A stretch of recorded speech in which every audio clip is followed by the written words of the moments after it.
Poyya എ.കെ.എം. Higher secondary സ്കൂളിൽ ലഹരിക്കെതിരെ ബോധവൽക്കരണ പരിപാടി സംഘടിപ്പിച്ചു. വി.ആർ. സുനിൽകുമാർ എം.എൽ.എ. ഉദ്ഘാടനം നിർവഹിച്ചു.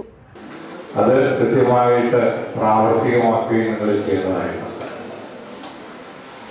നമ്മുടെ വീടുകളിലേക്ക് നമ്മുടെ സന്ദേശം എത്തിക്കേണ്ടതായിട്ടുണ്ട്. രക്ഷിതാക്കളെ കൂടി നമുക്ക് മാറ്റിയെടുക്കേണ്ടതായിട്ടുണ്ട്. നമ്മുടെ സമൂഹത്തിൽ ഒരു വിപത്തായിട്ട് തന്നെ ലഹരി പദാർത്ഥങ്ങൾ നമുക്ക് കാണേണ്ടത്.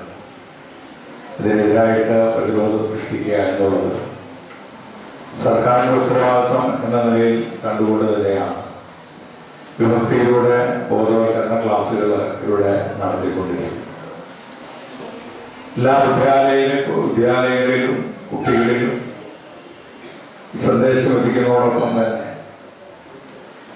രക്ഷിതാക്കളിലൂടെ നമുക്ക് ഇത് മാറ്റിയെടുക്കേണ്ടതായിട്ടുണ്ട്. അതോടൊപ്പം തന്നെ കുടുംബശ്രീ പ്രസ്ഥാനത്തെ ഉപയോഗപ്പെടുത്തണം, അധ്യാപകരെ ഉപയോഗപ്പെടുത്തണം.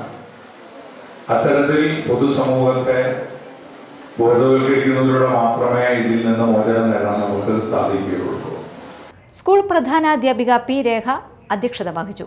പഞ്ചായത്ത് പ്രസിഡന്റുമാർ, മെമ്പർമാർ, സാമൂഹിക സാംസ്കാരിക പ്രവർത്തകർ, ഹെൽത്ത് ഡിപ്പാർട്ട്മെന്റ് ഉദ്യോഗസ്ഥർ, ലീഗൽ സർവീസ് സൊസൈറ്റി മെമ്പർമാർ, മാള എക്സൈസ് ഇൻസ്പെക്ടർ മാത്യു എന്നിവർ പങ്കെടുത്തു. പൊയ്യ സ്കൂളിലെ വിദ്യാർത്ഥികൾ സ്കൂൾ ജംഗ്ഷനിൽ ലഹരിവിരുദ്ധ റാലി നടത്തി.